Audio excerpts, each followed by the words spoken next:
Okay, vlogging is not my perfect side. I don't know actually how to do it, but let's try. Let's try today, because I think the topic I would like to I would like to discuss today is the Lopapeysa sweater, which I'm wearing right now, which is absolutely stunning Icelandic iconic sweater. And I think there is lots of myths about or misunderstanding about how to um, nicely knit a Lopapeysa sweater, and it's not that difficult actually. It's very simple, and if you know how to purl, and if you know how to knit, if you know how to cast on, and if you know how to bind off, that's all you need for making that nice sweater. So let me find some nice uh, place where I can sit and talk a little bit more about this.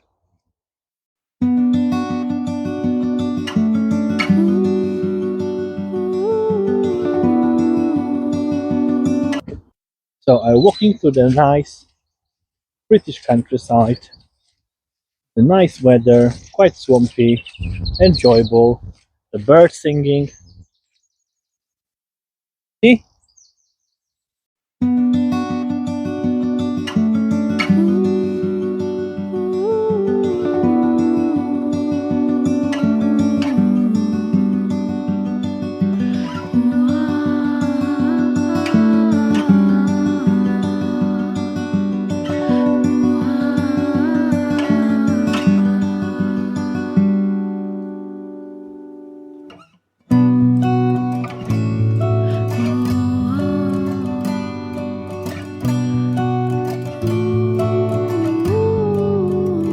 By the way, it's very beautiful here. If you can see, it looks like pure nature. I have to start the story from.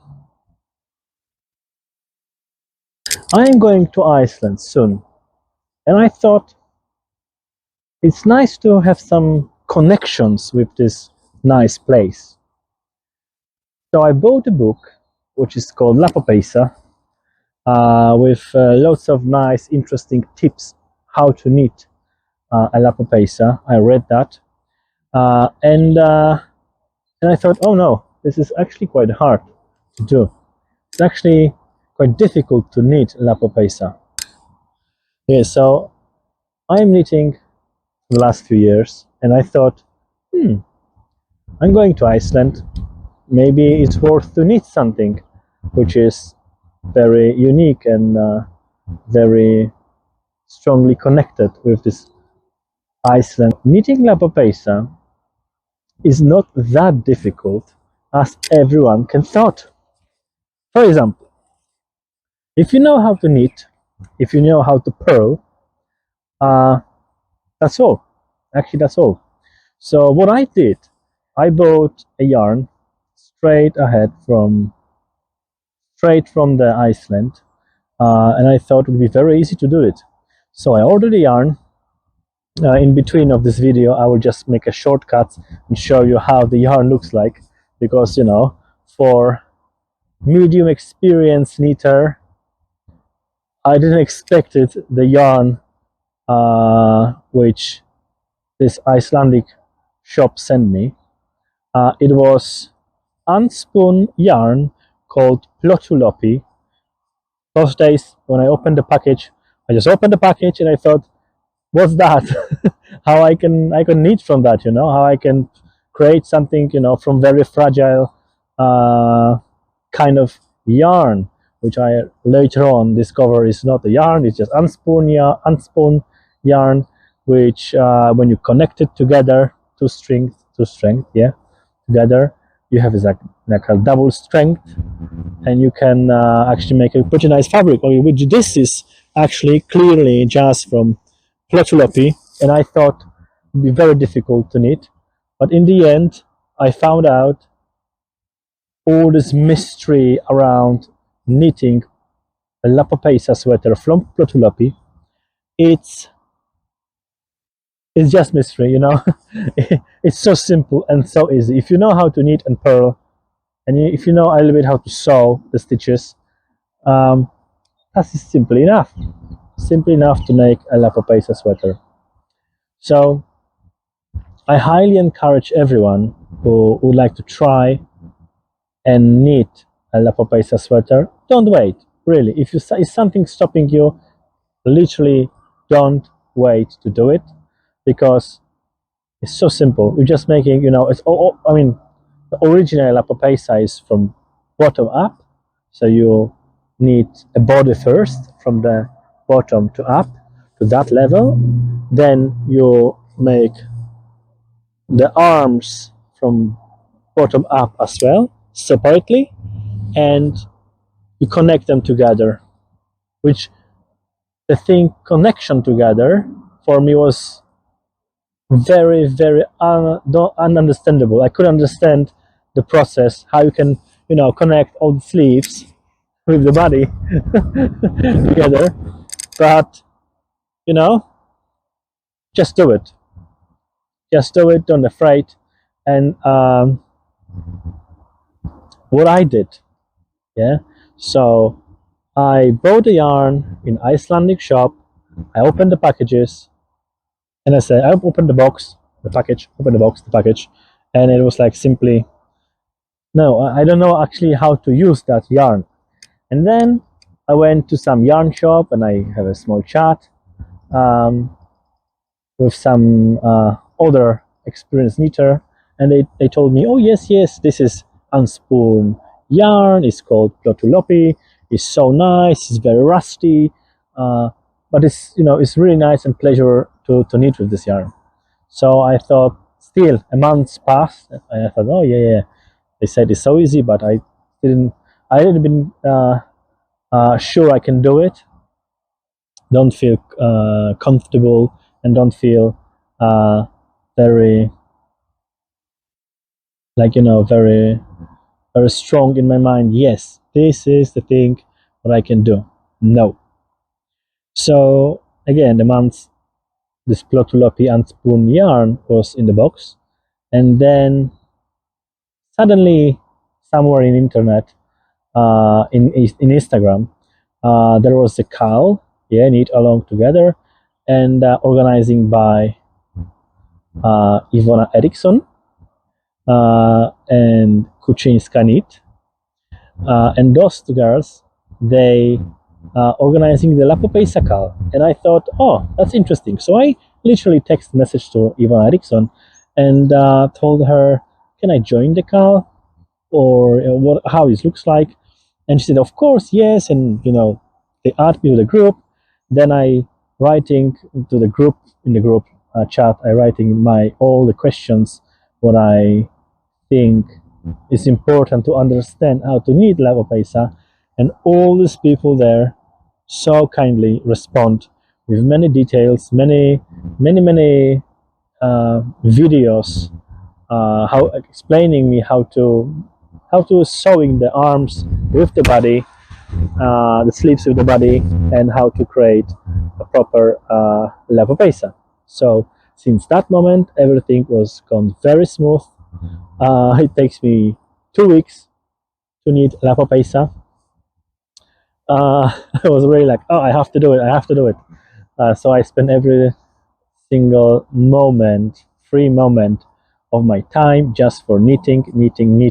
So generally speaking, I finished this sweater very, very quickly. I really like it. But the thing is, you can think it's super difficult, but actually it's not. And because of all this mystery around knitting, telling people, oh, this is so hard to knit, or if I'm showing this to people, or I'm walking somewhere and people ask, oh, some nice sweater. I say, yeah, this is, Icelandic sweater. And they say, oh, wow, where did you bought that? And I said, no, I made that. You made that? Oh, it sounds so difficult. But actually, it's not difficult.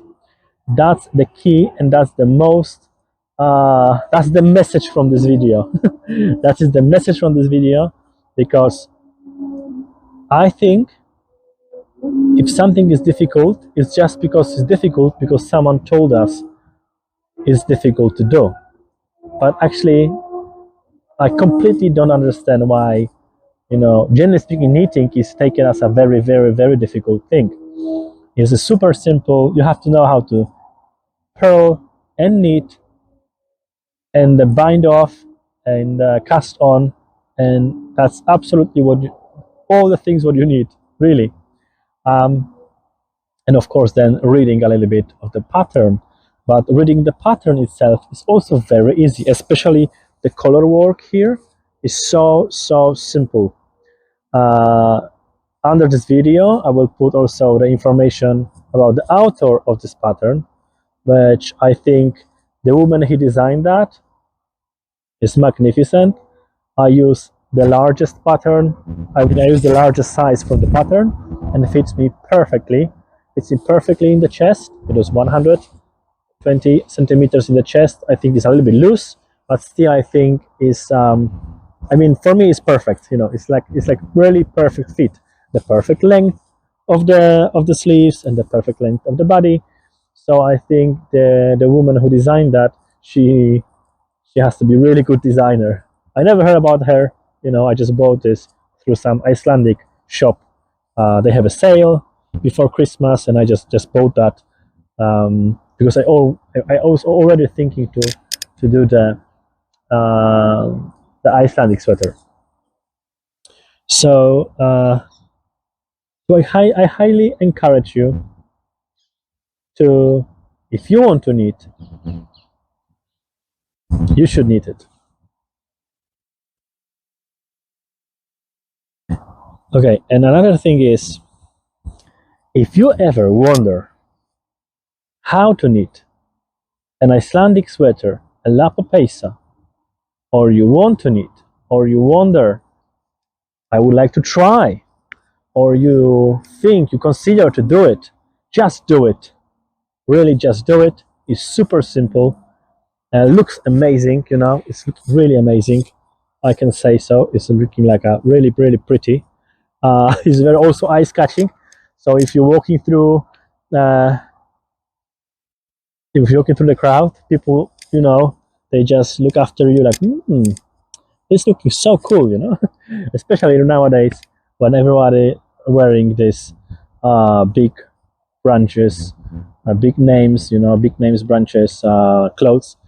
So if you have something like this, which make you more unique, and of course, it's 100% Icelandic wool. It's super warm. It's really super warm, and um, and it's not that itchy actually, like people say. If you wash it properly, I think after first wash, all this Icelandic wool becoming much more softer, and uh, and I will never also understand why people say that the wool is itchy, because very rarely you can put a wool sweater or generally sweater on the on just a clean body. You always have some t-shirt underneath, so it's not that itchy. And One of the things what I also did after I knit that sweater, I was extremely impatient, and because of that, I wash it. It was super heavy. You know, I soaked in the water and was super heavy. So I thought like, and it was winter time as well. So I thought it takes ages to dry out, and I put into the into the washing machine, put spinning mode, and then I spin it like 600 spins around per minute, and you know, like 15 minutes, and that was like, you know, I took it out and it was almost dry. So it takes a 1 day to dry off. But yeah, but I thought like, okay, I spent a lot of time. I really want to do a nice Icelandic sweater, and then uh, maybe if I put into the washing machine, it will destroy it. But actually, it wouldn't. It actually helped it. But what I did, I put into the bag, and this bag, you know, tight, and put with the bag inside of the washing machine. So I highly recommend it as well. Don't afraid to do it with the 100% wool. It shouldn't damage it. It should be fine. 3 things why you should consider to knit a Lopapeysa sweater. First one is super warm and cozy. The second one is very easy to knit. Really, it's very easy to knit. I will explain that later in video. Yeah, it's knitting very quickly as well because the wool is very thick, and it's looking amazing. It's really looking amazing. After all this pattern, all this color work pattern is really looking amazing. So I think everyone or every knitter should consider to have at least one that kind of sweater, which is looking really outstanding of other knits, of other knitting fabrics you've got in your wardrobe. So I highly recommend that to do one, and don't afraid, because now, continuing the video, I will explain you it's not that hard to knit as everyone thinks is. And I will never understand why all this mystery around knitting a Lopapeysa sweater is so difficult, so hard, because it's not. If you know how to knit and purl, of course, cast on and cast off, everything is super simple. So I really recommend to do that. Yeah.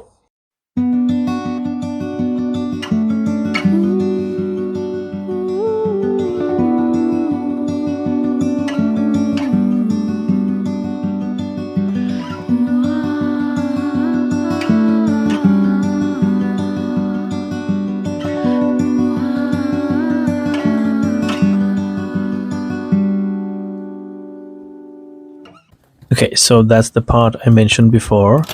That's how the yarn came to me, and looks like exactly like that.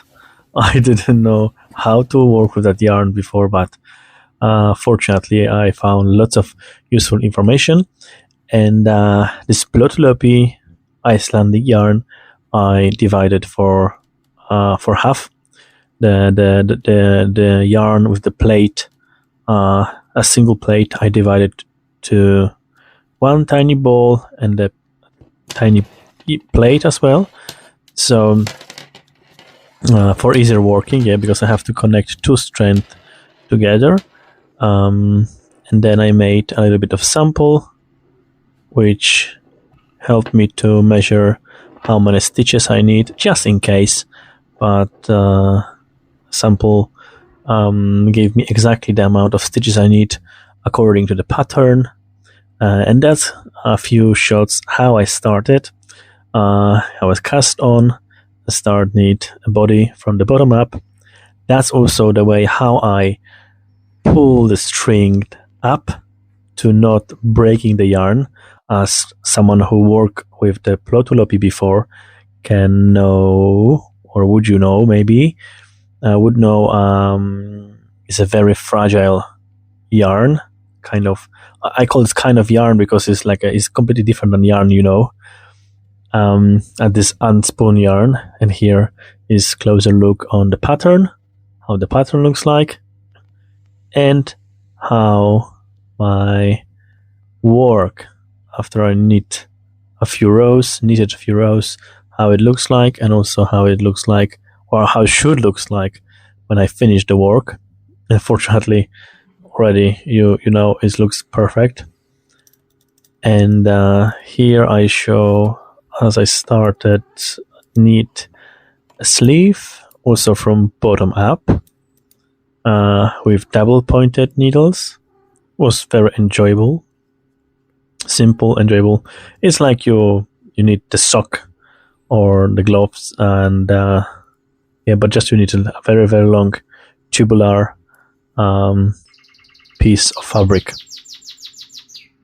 So that how this looks like, and then I measured a bit in the meantime. I measured the sleeve length, and here you have how I connected. So that was the very difficult point in the beginning, but while knitting, I just discovered this is so simple. Really, nobody should be afraid about that. How to do? Just simply knit all the stitches together, literally stitches together. And then you have like sleeves connected to the main part, which is body. And here is also a close look how I trying to figure out how to work with color work with two different colors. Everything simple. Brown and let's say white. I'd keep one yarn in one finger, in one hand, and other one I kept on the other hand. So I try to combine continental knitting with English style knitting, which actually was quite helpful to not make many not mistakes, but to keep the stitches tight, quite tight, but not super loose as well, and in generally to have the nice finished color work fabric. So that's how the work looks like. Yeah, it was really enjoyable to combine these two methods.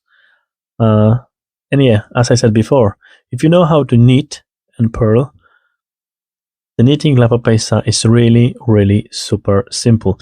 And as you see, this was my second time in my life, in entire life, where I was knitting some color work pattern, and it was really super simple. Yeah, one stitch, another, and one more in English style and continental. But be honest, I never knit in English style knitting way because for me it's quite difficult. But in this case it was quite alright. And here in the end you see how I wash it. I wash it with some warm, not super cold, just quite warm water with a little bit of detergent.